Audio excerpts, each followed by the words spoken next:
Sveiki, čia aš Laurūnas. Šiandieną noriu Jums pristatyti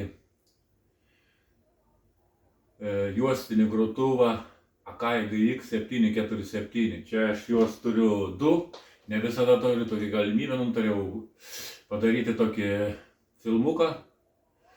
Tai va, čia yra grotuvai iš Japonijos, 100 volčiai,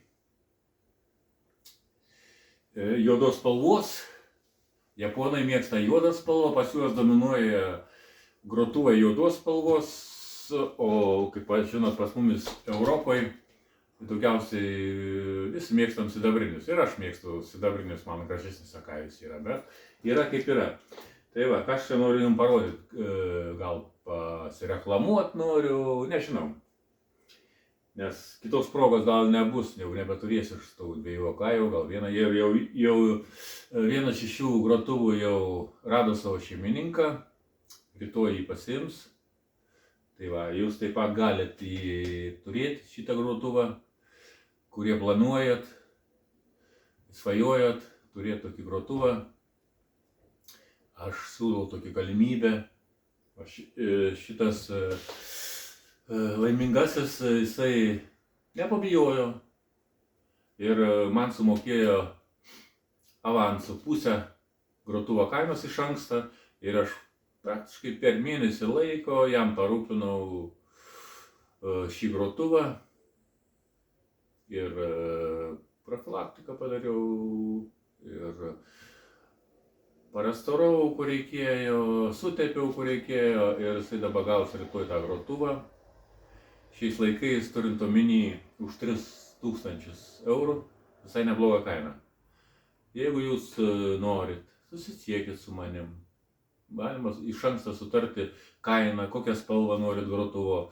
Ir tada su dalinė, kiek žiūrint, kaip sakant, sumokėsit man pinigų, bus mažesnė kaina to grotuvo. Iš anksto, jeigu sumokėsit man kokią dalį pinigų, priklausysim to kainą.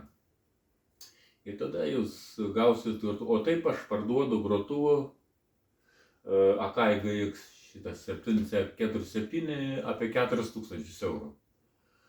Bet jeigu jūs man sumokėsit dalį iš anksto, jūs gausit, kaip sakant, nuolaidą ir didelę nuolaidą. Tai va, ką noriu pasakyti, čia tos gražuolius. Aukšto lygio grotuvai, gražiai atrodantis, įspūdingai atrodantis, labai gerai rašantis, atkarantis, labai geras garsas ir jų išvaizda labai graži. Tai va, šiek tiek va, pasireklamau, pasigyriau ir prašom, jeigu ką, kreipkitės. Jeigu norit su manim susisiekti, mano elektroninis paštas a.laurūnas@gmail.com. Ir tada mes pabendrausim, susitarsim. O gal norit kitą kažkokį grotuvą įsigyti? Ar stiprintuvą, ar kompaktų grotuvą? Galim pabendrauti ir susitarti. Ir aš pasistengsiu jums parūpinti. Ne tik parūpinti, bet ir atrestauruoti, padaryti profilaktiką, kaip sakant, ir jums atiduoti gatavą produktą. Tai va. Tai tiek tada. Viso gero. Geros dienos.